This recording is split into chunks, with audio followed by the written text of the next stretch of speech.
Let's talk about that amazing suit and the action you got to do in it. Let's talk about that suit forevermore. Let's never stop talking about my suit. I heard it took 4 months to develop fittings, and they finally got it to just right. 6 months. Wow. Not because they were bad at it, but because they were so good at it, and I was so particular about wanting it to be perfect. Yeah. And in the end, I felt like it was.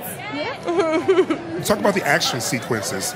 I mean, you've played action heroes in the past, brilliant fighters. Were there things different for the Wasp than the previous roles?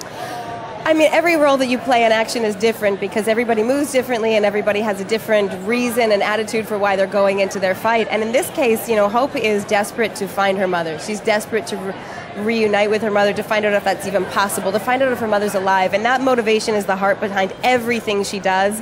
And hopefully you feel that. And also, it was really important to me to represent the original Wasp that comes from the comic books. Talking about the fact that you worked with the stunt people. It's such a great collaboration. But specifically on developing a style of movement so that when you come out of those sequences, she walks in a certain way. Can you talk about that?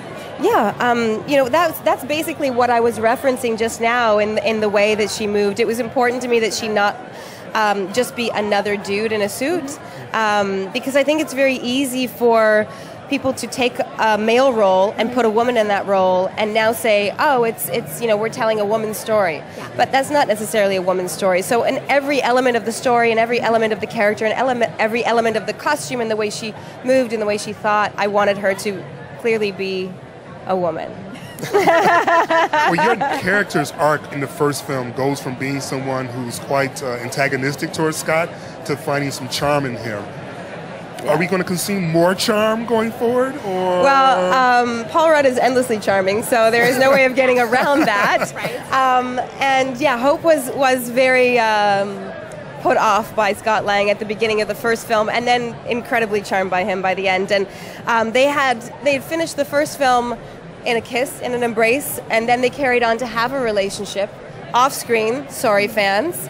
And then they became estranged. And so we pick up the second film where they are at odds, where they're not speaking. They haven't spoken in years, and Hope is once again not pleased with Scott. Which is how I think we like her, right? It's fun to watch her dig on him. I was just about to say, it's so much fun to watch her not be pleased with him. Exactly. Yeah. Exactly. All right. Well, we would love to talk to you forever, but you have an entire carpet full of people here who want to chat with you. So thank you for talking to them. Thank you very much, guys. Thank you. Congratulations. Thank you. It was a pleasure.